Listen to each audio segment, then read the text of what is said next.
আজ আমি পাকা তাল দিয়ে পোড়া পিঠে বানিয়ে দেখাবো, তাও আবার উনান ছাড়া। আপনারা 30 থেকে 40 মিনিটের মধ্যে এই পুরো পদ্ধতিটা পুরো রেডি করে নিতে পারবেন।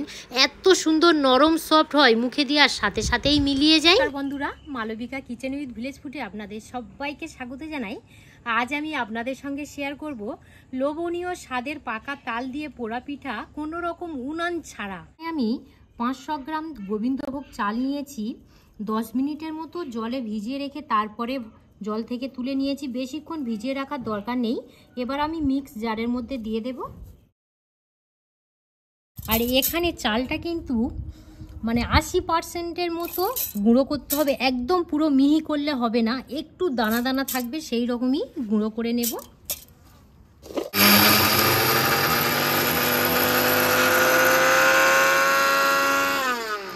চালটা এইভাবে গুঁড়ো করে নিয়েছি। একটু আপনারা দেখে বুঝতে পাচ্ছেন একদম পুরো মিহি করিনি, একটু দানা দানা আছে, তবে কিন্তু এই পোড়া পিঠেটা খেতে ভালো লাগবে। আমি এখানে গোবিন্দভোগ চাল নিয়েছি 500 গ্রাম।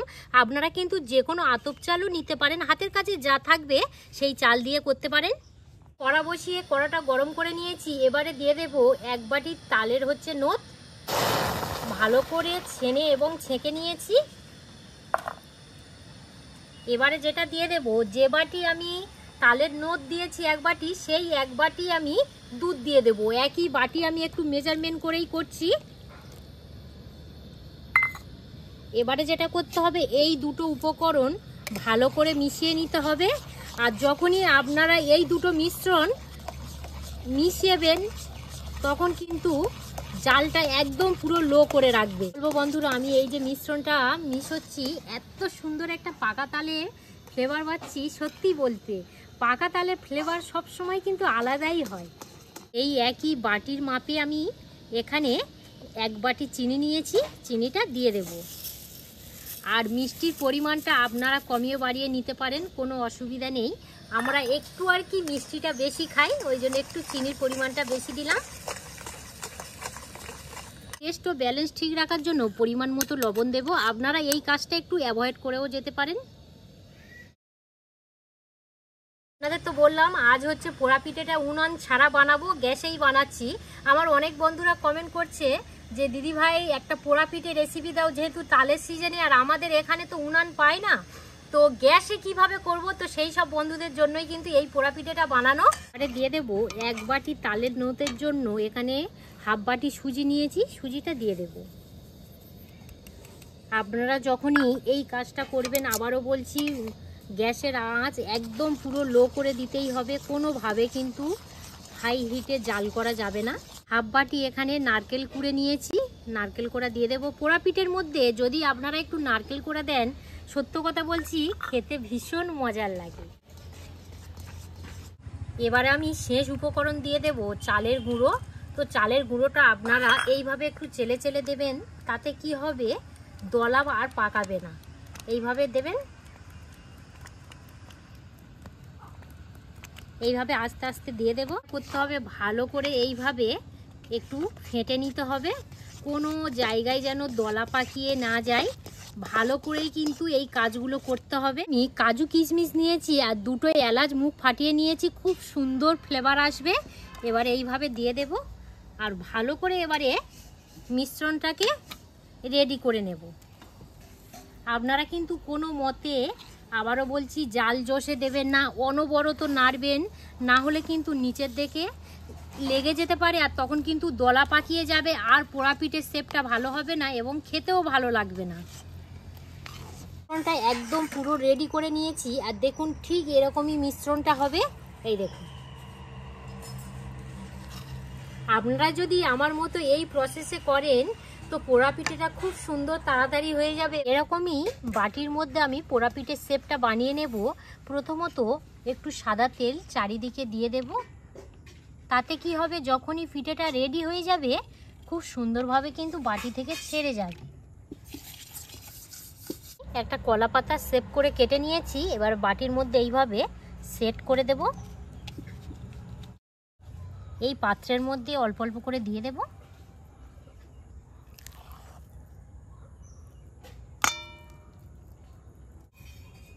এত সুন্দর এই পোড়া পিঠে খেতে লাগে, কি বলবো বন্ধুরা।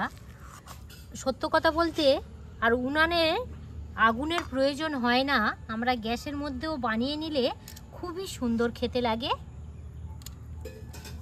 এবারে চারিদিকে একটু সমান করে দেব। এইভাবে একটু আলতো হাতে ঘা মেরে নেবেন, খুব সুন্দরভাবে তলা থেকে উপর পর্যন্ত সেট হয়ে যাবে।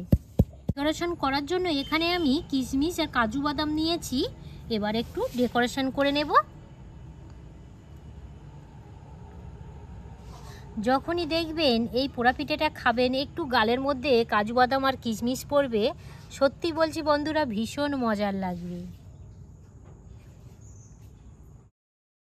কলা পাতার মধ্যে একটু এইভাবে তেল দিয়ে ব্রাশ করে নিচ্ছি। এই কলা পাতাটা ঠিক উপর দিয়ে এইভাবে ভালো করে মুড়ে দেব। এই গরমে গরমে কিন্তু এই পিঠেটা রেডি হবে।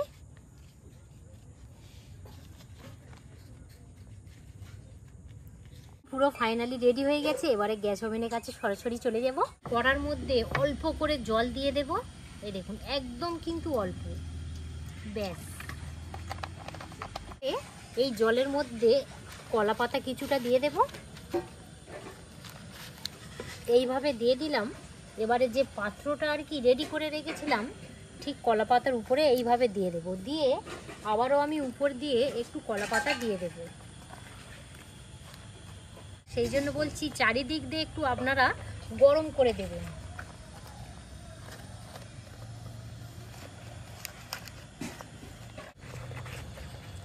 যেটা করতে হবে, এমন একটা পাত্র নেবেন যাতে চাপাটা ভালোভাবেই কিন্তু পড়ে।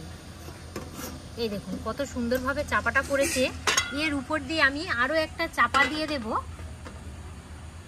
এবারে যেটা করব, একদম পুরো লো আঁচে 30 মিনিটের মতো কুক করে নেব। কোনোভাবে কিন্তু হাই আঁচ বা মিডিয়াম আঁচ দেওয়া যাবে না, একদমই পুরো লো আঁচে 30 মিনিট পর আবার আপনাদের সঙ্গে দেখা হচ্ছে। 30 মিনিট হয়ে গেছে। এবার আমি চাপাটা খুলে নেব, যে কেকটা কি অবস্থায় আছে একটু দেখে নেব।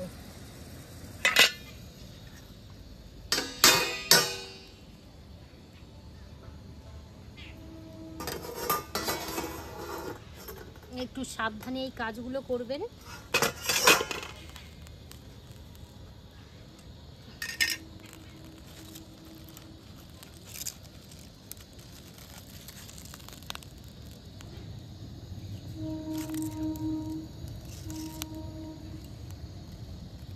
এই দেখুন বন্ধুরা প্রায় কিন্তু হয়ে হয়ে এসছে। গাটা দেখুন একদম পুরো লালি হয়ে গেছে।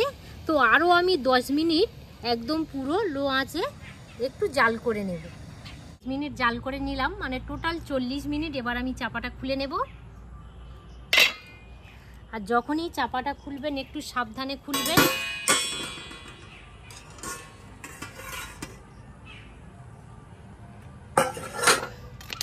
এবার এই পাতাগুলো একটু খুলে নেব। এই দেখুন কত সুন্দর একদম পুরো পোড়া পিঠেটা একদম রেডি হয়ে গেছে। আপনারা তো দেখে বুঝতে পাচ্ছেন। আমি এখানে একটা কাঠি নিয়েছি, যে পারফেক্টভাবে হয়েছে কিনা আমি একটু পরীক্ষা করে নেব। এই দেখুন কাঠির গায়ে কিন্তু কিছুই লেগে নেই। এবার আমি এই পোড়া পিঠেটা নিচে নামিয়ে ঠান্ডা করে নেব। বৃষ্টি পড়েছে, একটু ঠান্ডা করে নিলে ভালোই হতো। তো এখনো পর্যন্ত আর কি গরম আছে, দেখা যাক ছাড়ে কিনা।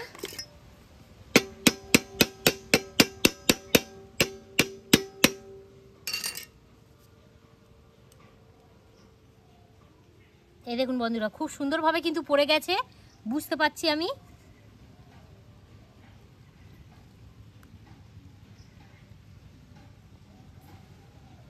এই দেখুন বন্ধুরা কত সুন্দরভাবে একদম পুরো পোড়া পিঠেটা রেডি হয়ে গিয়েছে। দেখুন এই দেখুন কালারটা দেখুন কত সুন্দর এসছে। এই দেখুন পোড়া পিঠেটা কত সুন্দর হয়েছে, আপনারা তো দেখেই বুঝতে পারছেন বন্ধুরা। আর আমি গরম গরম অবস্থায় আর কি ছাড়াতে গিয়েছি বলে এই দেখুন চারি সাইড দিয়ে আর কি একটু ছেড়ে গেছে। আপনারা কিন্তু এই পোড়া পিঠেটা সম্পূর্ণভাবে ঠান্ডা করে তারপর একটা পাত্রের মধ্যে ঢেলে নেবেন। এবার আমি এখানে ছুরি নিয়েছি, খুব সুন্দর করে পিচ কেটে নেব। কত সুন্দরভাবে পিচগুলো শুধু কাটা যাচ্ছে দেখুন। এই দেখুন যদি আপনাদের হাতে একটু সময় থাকে আপনারা বানিয়ে খাবেন। কত সুন্দর পিসটা হয়েছে দেখুন। আর পোড়া পিঠের পিছনটা দেখুন কত সুন্দর লালি লালি হয়েছে দেখুন। খুব সুন্দর একটা লেয়ার চলে এসছে। তো এবার আমি একটু টেস্ট করে নেব। সব থেকে কিন্তু পোড়া পিঠের এই পিছনটা খেতে ভালো লাগে।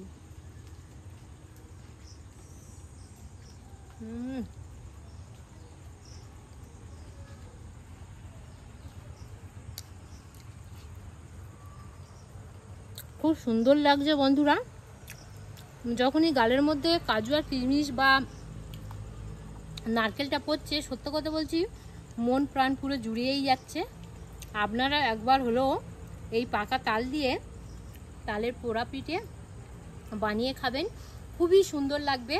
যদি আপনারা ইউটিউব থেকে দেখে থাকেন তাহলে বেশি বেশি করে লাইক শেয়ার করে দেবেন। আর মালবিকার রান্নাঘর ফেসবুক পেজ থেকে দেখে থাকলে পেজটা ফলো করে সাথে থাকবেন। আপনারা সবাই ভালো থাকবেন, সুস্থ থাকবেন, সাবধানে থাকবেন। আরও একটি নতুন পর্ব নিয়ে খুব তাড়াতাড়ি আবার আপনাদের সঙ্গে দেখা হচ্ছে। ধন্যবাদ জানাই।